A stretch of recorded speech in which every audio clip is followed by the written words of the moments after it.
আসসালামু আলাইকুম।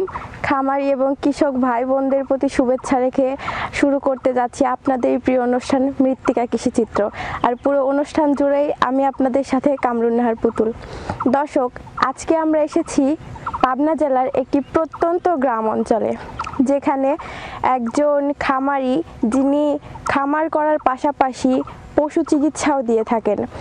আমরা কিন্তু এক একবার এক এক জায়গায় গিয়ে আসলে গরু বিষয়ক কথা আপনাদের সামনে তুলে ধরি। আমরা চাই যে আপনারা প্রত্যেকজন খামারি এবং কৃষক ভাই বোনদের মুখ থেকে নানান রকম পরামর্শ, রোগ বা খামার সম্পর্কে তথ্য পান এবং যদি নিজেদের এভাবে পরামর্শ গ্রহণ করে লাভ করতে পারেন, তাই আমরা ছুটে আসি আপনাদের সামনে নতুন কোনো তথ্য তুলে ধরতে। তো দর্শক, আজকে আমরা শুনবো সেই খামারি এবং পশু চিকিৎসক ভাইয়ের মুখ থেকে তার সফলতার গল্প।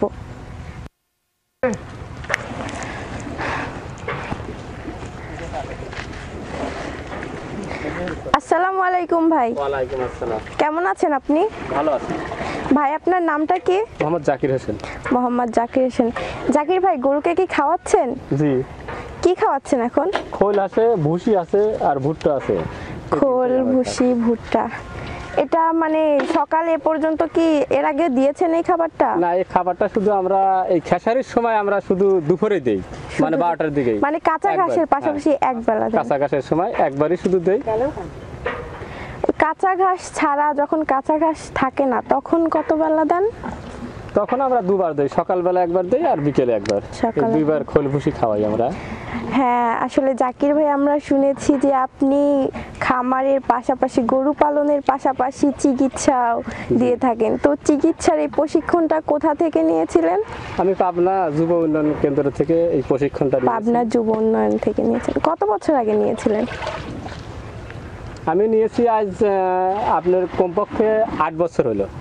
তার মানে বলা চলে আসলে আপনি রোগ বিষয়ে অনেকটা পারদর্শী। তো আপনার এই যে গাভী, আপনার তো খামার আছে, খামারে মোট কতগুলা গরু আছে? 16টা গরু আছে। সব মিলিয়ে 16টা গরু আছে। কতগুলা গরু দিয়ে শুরু করেছিলেন? আমি প্রথমে একটা গরু দিয়ে শুরু করি, প্রথমে একটা গাভী দিয়ে শুরু করেছিলাম। একটা গরু থেকে 16টা গরু। আচ্ছা, এই যে রোগ বিষয়ে তাহলে তো আপনার অনেক তথ্য জানা আছে। তো গরুর কোন কোন রোগ আসলে বেশি হয়? রোগটা সাধারণত আপনার প্রায় রোগই বেশি হয়। নিউমোনিয়া, আপনার জ্বর, তবে মারাত্মকরা হচ্ছে মাউথ, মানে যেটা গ্রাম বাংলায় বলে যে জরা রোগ। জরা মানে খোরা রোগ। তো এই খোরা রোগের টিকা প্রদান করেন না? টিকা প্রদান আমাদের দেশের সরকার যাবতীয় এই 2 বছর আগে দিত, এখন বর্তমানে আর পাওয়া যাচ্ছে না সরকার থেকে, যার কারণে আমরা এই রোগে বেশি ভুগছি। কারণ আমার এই গরুটা যে দেখতেছেন না, এই গরুগুলা, এই গরুটা কয়েকটা গাভী জ্বরে গেছিল, জ্বরার কারণে যে এখন খুবই দুর্বল। এই দুর্বলের কারণে আমরা এখন খোরা রোগের, কিন্তু যেহেতু সরকার থেকে আপনারা এর কোনো সহায়তা পান না, সেক্ষেত্রে আপনারা কি করেন? সেক্ষেত্রে আমরা আর কি করব, যে প্রাথমিক অবস্থায় যেগুলো ট্রিটমেন্ট আছে, যেগুলো আমাদের এই প্রাথমিক চিকিৎসা যেটা বলে, সেই চিকিৎসাটা আপাতত দিয়ে থুই, যার কারণে আমাদের গরুগুলো বেশি দুর্বল হয়ে পড়ছে। আর এই চিকিৎসায় ধরেন যে বেশি উপকারিতা আমরা পাচ্ছি না। যদি ভ্যাকসিনটা সরকার থেকে পাই তাহলে আমরা বেশি লাভবান হব। জাকির ভাই, এই যে সরকার থেকে যেহেতু আপনারা টিকা পাচ্ছেন না, ভ্যাকসিন পাচ্ছেন না, আপনারা কি এই ভ্যাকসিনটা বাজার থেকেও ক্রয় করেন না? আমাদের বাজারে যে ভ্যাকসিনটা আছে এটা সঠিক কাজ করছে না। দেখা যাচ্ছে আমরা ভ্যাকসিন মারছি অথচ সে রোগটা আবার হচ্ছে। এই কারণে আমরা এই ভ্যাকসিন উন্নত হচ্ছে না, যার কারণে আমরা এই ভ্যাকসিনটা বেশি ব্যবহার করছি না। তার মানে বলা চলে যে সরকার থেকে যে ভ্যাকসিনটা আসলে দেয় পানি সম্পদে, সেটা আসলে বেশি কার্যকরী, বাজারের থেকে বেশি কার্যকরী। তারপরেও যেহেতু আপনারা আসলে বাজার থেকে নেন, নিশ্চয়ই এটা একটু মূল্য বেশি হয়ে থাকে, বেশি মূল্য দিয়ে কিনতে হচ্ছে। আর এটা তো সরকার থেকে পেলে এতটা মূল্য দিয়ে কেনা লাগতো না। তো এই যে খোরা রোগ, তো খোরা রোগটা আসলে কিভাবে প্রকোপটা দেখা দেয়? কিভাবে প্রথম আপনার প্রকোপটা দেখা যায় যে মুখে, গরু ঘাস খায় না, মুখ দিয়ে লালা আসে, মানে ফেনা, এক জাতীয় ফেনা বলা চলে। আসার কারণে মুখে ঘা হয়, সারা মুখে ঘা হয়। আর জিভে কতক গরু যেগুলো আমাদের বিদেশি গরু যেগুলো বলা চলে অস্ট্রেলিয়া, জার্সি, এই রোগটা এই গরুগুলোর বেশি দেখা যায়। আর এইগুলো হলে পরে জীবের অধিকাংশ একবার থাকে না। আর তার মানে বলা চলে যে আসলে খোরা রোগের লক্ষণ সর্বপ্রথম পর্যায়ে যে গাভী বা গরু খেতে পারে না, এই খাওয়ার একটা সমস্যা। আর এটা তো আসলে মুখ থেকে পা এদিক দিয়েও ছড়িয়ে যায়। তো প্রাথমিকভাবে তখন বললেন যে প্রাথমিকভাবে কিছু চিকিৎসা করে থাকেন, প্রাথমিক চিকিৎসাটা কি কি চিকিৎসা দিয়ে থাকেন? প্রাথমিক আমরা প্রথম চিকিৎসা দিয়ে থাকি যে একে মুখ ধৌত করা হয়, পটাশ এবং ফিটকুলি আর মাউথ ওয়াশ একটা ঔষধ আছে, সেটা দিয়ে আমরা প্রাথমিক অবস্থায় মুখ ধৌত করি, পা ধৌত করি। আর দ্বিতীয় পর্যায়ে যখন আমরা পায়ে দেখি যে ছোট ছোট গ্রামে যে পোকা পড়ে, যেগুলো কয় পোকা, হ্যাঁ, এইগুলো পরে, সেখন আমরা ওই বাজার থেকে আমরা এই ল্যাপথন আর আপনার কিরাসিনের তেল এইগুলো দিয়ে আমরা ভিতরে দেই, যার কারণে এই পোকাটা মারা যায়। আর এই পোকাটা মারা গেলে পরেই আমরা দেখতে পাই যে গরু এখন ভালো হবে। এই পর্যায়ে আমরা প্রাথমিক অবস্থায় এই চিকিৎসাগুলি দিই। মানে বলা চলে যে এটা সম্পূর্ণ দেশীয় ওষুধের দ্বারা নিজেদের তৈরি প্রকৃতিভাবে এইটা করে থাকেন। তো আমরা জানি যে গরুর আরেকটা রোগ আছে ত্বরকা রোগ, এই রোগটার লক্ষণটা কি?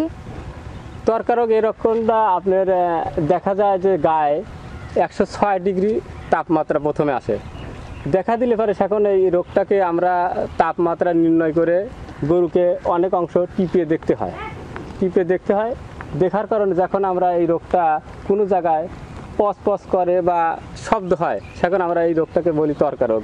এই রোগটাকে সেখন আমরা প্রাথমিক যে চিকিৎসা আছে এইগুলো দিলে পরে আমরা ত্বরকা রোগের প্রাথমিক চিকিৎসা কিভাবে দেন? এগুলো আমাদের বাজারেই পাওয়া যায়, যেগুলো দোকান থেকে কিনে আনা হয়। এই ইনজেকশনগুলো দিলে ফেলে আমাদের এই রোগটা। ইনজেকশনটার নামটা কি জানেন? কমবিফেন 40 লাখ, হিস্টালেক্স বা জ্বরের জন্য কিটোবেট এটা দিলে পরে কিটোবেট এ, কমবিফ্লেন, হিস্টালেক্স এগুলো দিলে পরে আমাদের গরুর অনেক সময় দেখা যায় যে অধিকাংশ ভালো হয়। মানে ত্বরকা রোগের জন্য এটা আসলে উপকারী। এই যে আরেকটা প্রশ্ন থেকে যায় যে গরুর কৃমি, এই কৃমিটা হলে কোন ধরনের ওষুধ খাওয়ান? কৃমিটা হলে পরে কৃমি অনেক শ্রেণীতে আছে, যেরকম লিভার কৃমি আছে, আবার ফিতা কৃমি, এগুলোর জন্য একটা চিকিৎসা করা হয়। যেরকম লিভার কৃমির জন্য ইন্ডেক্স ট্যাবলেটটা দিলে পরে আপনার লিভার কৃমি এবং অন্য কৃমির উপকারিতা পাওয়া যায়। এটা কত মাস পর পরে দেন? 6 মাস পর পর। 6 মাস পর পর? 6 মাস পর দিলে একটু ভালো হয়। তারপরে আমরা দেখি যে যেহেতু আমাদের গাভী হিটের সময় আসতে যায়, আর হিট আসলে পরে যে গরুটা বিয়ানের অবস্থা হয়, তখন আমরা রিস্ক নেই না, যে দেখি যে এই গরুটাকে হয়তো কৃমির ওষুধ দিলে পরে হঠাৎ করে বাচ্চা পড়ে যেতে পারে। এই কারণে আমরা গাভীকে আপাতত বছরে একবারই দেই। আর যেগুলো আরিয়ে গরু আছে বা এরে বাছুর আছে, সার আছে, এগুলোকে বছরে 2 বার দিই। একটা প্রশ্ন থাকে যে মানুষের ক্ষেত্রে কিন্তু এই ওষুধটা আসলে ঠান্ডার ভিতরে প্রয়োগ করতে হয়, তো সেই ক্ষেত্রে কি গরুর ক্ষেত্রে কি ঠান্ডার সময় এটা দেন নাকি যে কোনো মৌসুমে দিতে পারেন? ঠান্ডার সময় দিলে বেশি ভালো হয়, যার কারণে আমরা ঠান্ডার সময় বেশিরভাগ এই কৃমির ওষুধ প্রয়োগ করি। যেহেতু বর্তমান সরকার আসলে আধুনিকতার জন্য নানান পদক্ষেপ নিচ্ছে এবং নানানভাবে এগিয়ে যাচ্ছে, আর এই যে বললেন যে গর্ভাবস্থায় আসলে কৃমি ওষুধ প্রয়োগটা একটি ঝুঁকিপূর্ণ, এই যে জাকির ভাই, এই যে কৃমিনাশক ওষুধ প্রয়োগের পরে দেখা যায় যে গরুর আসলে শারীরিক সুস্থতা একটু দুর্বল হয়ে যায়, যে তখন কিভাবে কিছু কি প্রয়োগ করেন? হ্যাঁ, কৃমির ওষুধ দেওয়ার পরে আমরা 2 থেকে 3 দিন পর লিভার টনিক্স এটাই খাওয়াই বেশিরভাগ। লিভার টনিক্স, আর কি কোনো ওষুধ জানা আছে? এরপরে আপনার লিভার টনিক্স খাওয়ানোর পরে আমরা যেগুলা গাভী মানে দুধ দেয় তাদেরকে আমরা AD3 খাওয়াই, আর হচ্ছে ভিটামিন ডিবি খাওয়াই। এগুলো খাওয়ালে পরে দুধের ক্ষেত্রে বৃদ্ধি হয়। আর আপনার এরে গরু আছে যেমন সার, এদেরকে লিভার টনিক্স দেই, আর জিঙ্কস, পাশাপাশি জিঙ্কস দিলে পারে এদের লোমটা চকচক করে এবং শারীরিক বৃদ্ধি পায়। মানে জিঙ্কস সিরাপ এরকম জাতীয়। বকনা গরুর জন্য কি কোনো কিছু দেন? হ্যাঁ, বকনা গরুর জন্য যেগুলো আপনার এই ধরনের বকনাগুলো, এদেরকে AD3 দিলে পারে খুব ভালো হয়, যার কারণে এদের এই যে দেখা যাচ্ছে যে গর্ভাবস্থায় আপনি কি কোনো পরামর্শ দিতে পারেন যে একটা গাভী গর্ভাবস্থায় তার কি কি যত্ন নেওয়া যেতে পারে? হ্যাঁ, গর্ভ অবস্থায় আপনি যখন দেখবেন যে 7 থেকে 8 মাস গর্ভ হয়ে গেছে, এই সময় আপনি AD3 দিতে পারেন। AD3 দিলে পারে এদেরকে দুধ বৃদ্ধি পাবে বা ভালো। এগুলা কি আসলে ভিটামিন জাতীয়? এগুলা কি গরুর ভিটামিন? না, ভিটামিন না, AD3 হচ্ছে ক্যালসিয়াম জাতীয়। ক্যালসিয়াম জাতীয়, মানে এগুলা গরুর হচ্ছে গঠন অনুসারে এবং গরুর শারীরিক বৃদ্ধি বা সুস্থতা বজায় রাখার জন্য এগুলো প্রয়োগ করে থাকেন। তো আপনার জানা মতে আর কি কোনো রোগ হয় গরুর? হ্যাঁ, খুরা রোগ বাদে আপনার নিউমোনিয়া, আপনার জ্বর, অ্যানথ্রাক্স, আপনার হচ্ছে আরও আছে মিল ফিভার। এই যে বলা যায় যে আপনি আসলে একসাথে দুইটা কর্ম করছেন, একদিক দিয়ে যেমন আপনি গাভী বা গরু পালন করছেন, সেই ক্ষেত্রে আরেক দিক দিয়ে কিন্তু আপনি আসলে এই পরামর্শ দিয়ে থাকেন বা আপনি একজন ভালো পশু চিকিৎসকও বটে। তো আপনার খামারে আসলে রোগ ব্যাধি সম্পর্কে আপনি নানান রকম তথ্য জানেন, এরকম কিন্তু আসলে চাইলেই বাংলাদেশে যে নানান রকম প্রশিক্ষণ আসে, সরকার থেকে প্রশিক্ষণ আসে পশুর বিষয়ে বা এই যে যুব উন্নয়ন যেটা থেকে আপনি নিয়েছেন, এগুলা থেকে যেমন আসে, এগুলা চাইলেই কিন্তু একজন কৃষক যার জানা নেই বা একজন খামারি যার গরু বিষয়ে জানা নেই, সে কিন্তু চাইলেই অভিজ্ঞতা অর্জন করে ভালোভাবে তার খামারটিকে টিকিয়ে রাখতে পারে। এটাও কিন্তু একটা ভালো দিক আর ভালো বিষয়, যদি জানা থাকে তাহলে অবশ্যই সবার উপকার হবে। তো আমরা দেখছি আপনি গরুর পাশাপাশি ষাঁড়ও পালন করছেন, তো এই ষাঁড়গুলো কি ছোট থেকেই পালন করছেন? জি, আমার এই গাভীর বাচ্চার থেকেই আমরা ছোট থেকে পালন করি, এগুলো কিনা নাই, আমার পালেরই। তো ষাঁড়ের মোটা তাজাকরণে কি করেন? মোটা তাজাকরণের উপায় আছে ওই জায়গায় আপনার খাদ্য, যেগুলো পুষ্টিজনতা খাদ্য, সেরকম খোল, ভুসি, ভুট্টা, এর সাথে খুদের ভাত, আর পাশাপাশি ঔষধ। ঔষধটা কোন জাতীয় ঔষধ? আমার পালে আমি সাধারণত AD3 দিয়ে থাকি, যেগুলো ইনজেকশন করা হয়। ইনজেকশনের মাধ্যমে AD3 দিলে পারে এই ষাঁড় বা এর গরুগুলা খুব সুন্দর দেখা যায়। আচ্ছা, ষাঁড় কি মানে আমরা জানি যে ষাঁড় যেহেতু মোটা তাজাকরণ করা হয়, সেই ক্ষেত্রে ওকে কি ঠান্ডাতে রাখতে হয়? না, ঠান্ডাতে তেমন রাখতে হয় না। আমাদের যেহেতু গ্রামে যে খামার আছে, যখন গরমের সময় আমরা এখন দেখতেছেন যে শীতের সময় মাঠে বেশি থাকি, গরম আসলে পরে খামারে চলে যাই, খামারে চলে যান। তো আপনি তো এসব সার মোটা তাজাকরণের পরে বিক্রি করেন, সেই ক্ষেত্রে যদি আমাদের কোনো দর্শক ভাই বোনেরা আপনার এই গরু ক্রয় করতে চায়, আপনি কি তাকে নাম্বার বা আপনার ঠিকানা দেবেন? জি অবশ্যই, যদি কেউ কিনতে চায় তাহলে আমি নাম্বার বা ঠিকানা দেই। আমাদের যে গরুগুলো হয় বা সার, এগুলো আমি প্রতি বছরই বিক্রি করি। একটা নতুন খামারি হিসেবে একটা খামারিকে নতুন খামার করতে চাইলে, নতুন খামারি হিসাবে তাকে আপনি কি ধরনের পরামর্শ দিবেন? তাকে আমি ভালো পরামর্শ দিই যে ভালো জাতের গরু কেনো, ভালো জাতের যে গরু পাললে তুমি লাভবান হবে, সে থেকে ভালো, বা ধীরে ধীরে বড় হও। আমি যেভাবে একটা গরুর থেকে শুরু করেছিলাম, তোমরাও সেই একটা গরুর থেকে শুরু করো, যেহেতু বেশি গরু করলে পারে হঠাৎ করে ঋণে পড়ে যেতে পারো, এদিক থেকে তাকে সতর্ক দেই। ভালো জাতের গরু বলতে কোন কোন জাতের গরু ভালো? অস্ট্রেলিয়া, শাহিয়ান, করাস, এই জাতীয় গরুগুলো সবচেয়ে ভালো। আর কোন জাতের গরুটা একটু বেশি প্রকার দুধ দিয়ে থাকে? অস্ট্রেলিয়া গরুটা আর করাস, এই জাতীয় গরুগুলা খুব ভালো দুধ দেয়। যেরকম আমার পালে একটা আছে, ওই গরুটা খুব ভালো দুধ দেয়।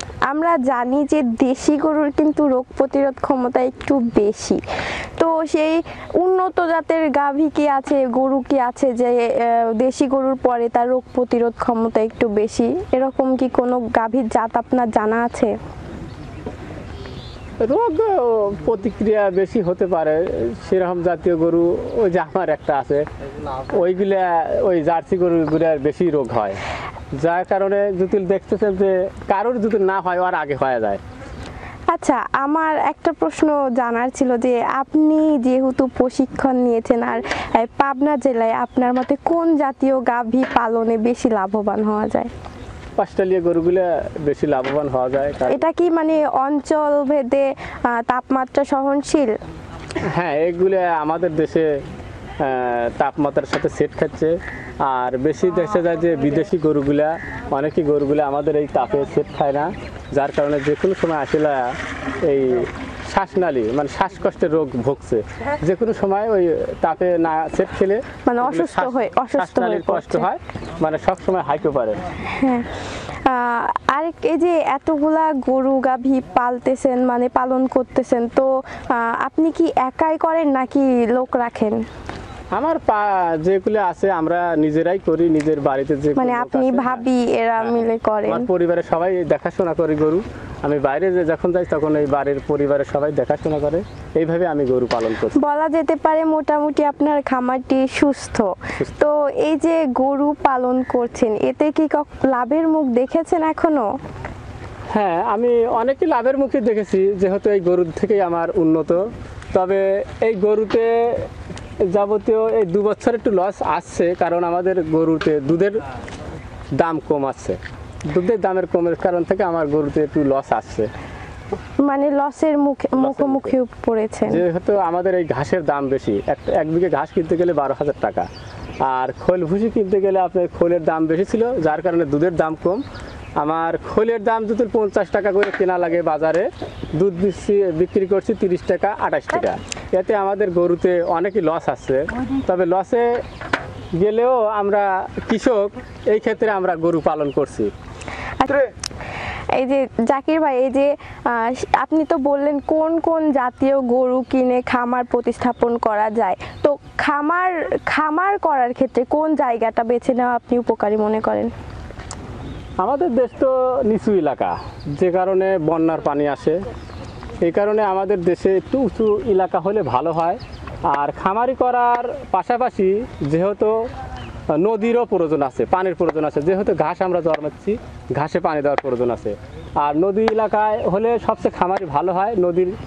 নদীর এলাকায়, উঁচু এলাকায় এই জাতীয় গরু পালন করার জন্য সবচেয়ে উপকারিত হয়। যেহেতু আমাদের মাঠে ঘাস দেখছে, এই ঘাসগুলো আমাদের যে নদী আছে, নদীর পানি দিয়ে তৈরি হচ্ছে বা সুন্দর দেখা যাচ্ছে। আর যদি এই নদী এলাকা না হতো তাহলে আমাদের এই পানি দেওয়া হতো না, ঘাসের খুব সংকট দেখা যেত। তার মানে আসলে পানি, আশেপাশে পানিও থাকতে হবে এবং উঁচু এবং শুকনো জায়গাও হতে হবে। এটা আসলে গরু পালনের সব থেকে উপযোগী এলাকা। তো এখন আমরা অনেক দর্শক চাই আসলে আপনার এরকম পরামর্শ নিতে, এবং এই যে গাভী পালন, গরু পালন, ষাঁড় পালন এরকম। তো আমরা কিন্তু আপনার নাম্বারটি স্ক্রিনে দিয়ে দেব। আর যদি কোনো দর্শক আপনার থেকে কোনো রকম সাহায্য চায় বা এই যে গরু ক্রয় বা এই যে ষাঁড় ক্রয় এসব বিষয়ে যদি জানতে চায়, তাহলে অবশ্যই তাদেরও উপকার হবে এবং সেই ক্ষেত্রে আপনিও কিছু তাদের উপকার করতে পারছেন। আর আপনার আসলে ওই কথাগুলো শুনে আমার মনে হয়, আমার নয় শুধু, অনেক দর্শককে আসলে যেসব বিষয়ে তাদের জানা ছিল না বা তারা জানতো না, সেসব বিষয়ে কিন্তু অনেকটা জ্ঞান অর্জন করছেন। আশা করি আপনার ভালো লেগেছে এবং আমাদেরও আপনার এই গরু পালন পাশাপাশি প্রশিক্ষণের কথাগুলো শুনে অনেক ভালো লাগলো এবং আগামীর জন্য আপনার অনেক অনেক শুভেচ্ছা। আশা করি ভালো থাকবেন। আসসালামু আলাইকুম। ওয়ালাইকুম আসসালাম। এই দেশ যেমন আমার, দেশের মানুষও কিন্তু আমার। তাই প্রতিটি কৃষক, খামারি ভাই বোনদের কথা চিন্তা করে তাদের কিছু পরামর্শের লক্ষ্যে কিন্তু আমাদের মৃত্তিকা টিম এগিয়ে চলেছে। যদি আমরা পারি আপনাদের নতুনভাবে নতুন কোনো তথ্য দিয়ে সহায়তা করতে, তাহলে অবশ্যই কিন্তু আমাদের মৃত্তিকা টিম ধন্য হবে। দর্শক, আজকে ঠিক এমনই একটি তথ্য বিষয়ক, রোগ বিষয়ক চিত্র নিয়ে আপনাদের সামনে হাজির হয়েছিলাম। আশা করি পরামর্শগুলো আপনাদের ভালো লেগেছে। আর আমরা কিন্তু আজকে যেই গল্পটা শুনলাম, চাইলেই কিন্তু নতুনভাবে খামার করা যায়। আর যদি কিছু রোগ বিষয়ে পরামর্শ জানা থাকে, এরকম কোনো প্রশিক্ষণ থেকে থাকে, তাহলে কিন্তু অবশ্যই একজন মানুষ সফল খামারি হিসাবে গড়ে উঠতে পারে। আপনাদেরকে চাই সবসময় এরকমই পরামর্শ দিতে। আশা করি আজকের পর্বটি আপনাদের ভালো লেগেছে। যদি ভালো লেগে থাকে তাহলে অবশ্যই আমাদেরকে লাইক, কমেন্ট এবং শেয়ারের মাধ্যমে জানাবেন। আর আমাদের চ্যানেলটিকে সাবস্ক্রাইব করতে ভুলবেন না। আশা করি সবাই ভালো আছেন, সুস্থ আছেন। এই কামনায় বিদায় নিচ্ছি। আসসালামু আলাইকুম।